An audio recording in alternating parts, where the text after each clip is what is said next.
من همین گاستین سبا سنی 18 مارت اومدیم. باید یک دویم اپریل ما میبرفتیم.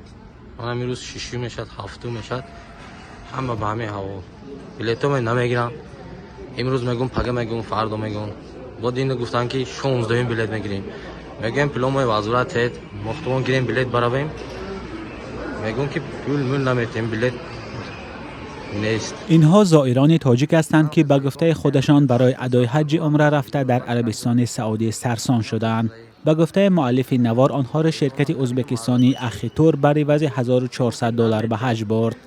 از تاجیکستان بیش از 40 نفر طریق این شرکت به حج عمره رفته حالا در شهر مکه بند ماندند. تلاش های ما برای صحبت با نمایندگان شرکت تا این دم بی نتیجه بود. آنها به زنگ و پیام های ما پاسخ ندادند. سرنوشت زائران ناروشن است. من قودم سرسون سرگردان. من هم قمو قودم هم سرسون سرگردان میگم. من قودم سرسون ضعیف و در اینجا مارد کام دایم بیرون. بعضی از زائران میگویند که در شهر مکه از مهمانخانه به مهمانخانه میگردند ولی جای دقیق ندارند.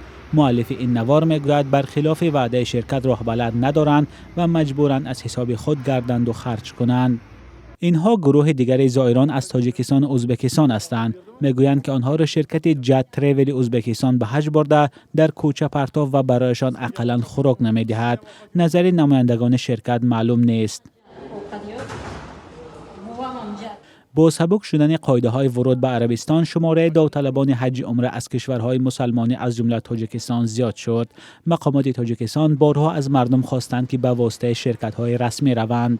بعد سفر آنها درک میکنند که متاسفانه فریب خوردند و با اعلان‌های در بیشتری موارد بر دروغ شرکت‌های سیاحی کشورهای خارج متاسفانه باور کردند. تاکید مقام وکالتداری دولتی در ساحه دین همین است که هموطنان ما سفرهای حج و عمره خود را توسط شرکت‌های وطنی و مقامات وکالتداری دولتی عملی نمایند. در تاجیکستان 2 شرکت و هم کمیته دین خواهشمندان را برای ادای حج عمره به عربستان سعودی می‌فرستند، اما ساکنان برتری می‌دهند که به واسطه ازبکستان سفر کنند. ارزان بودن نرخ دلیل اساسی سفر به واسطه ازبکستان گفته می‌شود.